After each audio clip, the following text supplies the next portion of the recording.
അഖിൽ മാരാറിനോട് മാരാറ് കൊട്ടിയാൽ മാക്രി അറിയുമായിരിക്കും, പക്ഷെ അഡ്വക്കേറ്റ് ശൈത്യ അറിയത്തില്ല. ഒരു മാറ്റവും ഇല്ലല്ലോ. മാരാർ ഇരിക്കുന്ന തട്ട് താണേ ഇരിക്കത്തുള്ളൂ എന്ന് മാരാറിന്റെ ഫാൻസുകളൊക്കെ എപ്പോഴും പറയുന്നത് കേട്ടിട്ടുണ്ട്. മക്കളെ, രാജസ്ഥാൻ മരുഭൂമിയിലേക്ക് മണൽ കയറ്റി വിടല്ലേ.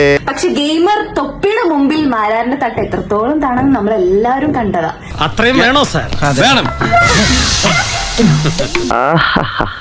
അവറ്റകളുടെ കരച്ചിലേ കാണാൻ എന്തൊരു സുഖം. ഉത്തരം മുട്ടുമ്പോൾ മാരാരെ പോലെ റഷ്യൻ വിപ്ലവം എടുത്തിടേണ്ട കാര്യം എനിക്കില്ല. അമ്മാവൻ കാര്യമായിട്ട് ചെറിയുന്നുണ്ടല്ലോ. അമ്മാവൻ ചൊറിഞ്ഞൊറിഞ്ഞ് തല്ലു വെച്ച് കൂട്ടുന്നു തോന്നുന്നു. ഈ ഉണ്ടക്കണ്ണ് തള്ളിപ്പിടിച്ച് ഇങ്ങനെ അതെനിക്ക് തോന്നുന്നു എന്തോ കണ്ട് പേടിച്ചതാന്ന് തോന്നുന്നു കേട്ടോ. എന്തോ കുത്തി പറയുന്ന പോലെ എനിക്ക് ഫീൽ ചെയ്യുന്നുണ്ട് കേട്ടോ. കുത്തിയില്ലല്ലോ, കുത്താൻ പോണല്ലേ ഉള്ളൂ.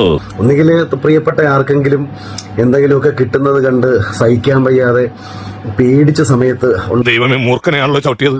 ഇത് എന്നെ ഉദ്ദേശാണ്, എന്നെ തന്നെ ഉദ്ദേശാണ്, എന്നെ മാത്രം ഉദ്ദേശാണ്. അപ്പൊ അതില് ഇങ്ങനെയാണ് അത് പറഞ്ഞു പോയേക്കുന്നത്. മാരാര് മാക്രികളെ പേടിപ്പിച്ചാൽ മതി എന്നൊക്കെയാണ് പറയുന്നത്.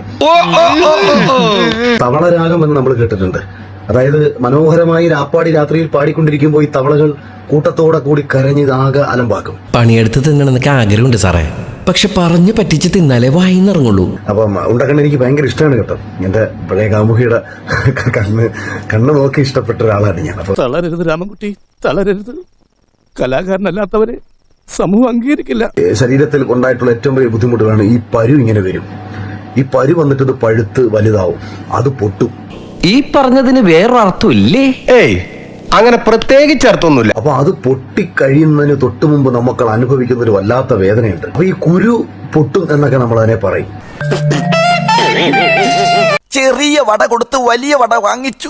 നമുക്കറിയാം പൈസ എന്ന് പറയുന്നത് ചെറിയ പൈസയൊന്നും അല്ലല്ലോ. 1.5 ലക്ഷം രൂപ കുരു പൊട്ടിക്കാൻ വേണ്ടിയിട്ട് കൊടുത്തിട്ടുണ്ടായിരുന്നു. ഇളക്കല്ലേ? അല്ല സാർ, ആളറിയാതെ വേണ്ട, അഭ്യാസം നടക്കണ്ട. ഇന്നും കിട്ടിയില്ലേ? കിട്ടി. എന്തായിരുന്നു വിഷയം? തട്ടുകടയിലെ പ്രണയലീല. ഓ ഗുഡ്.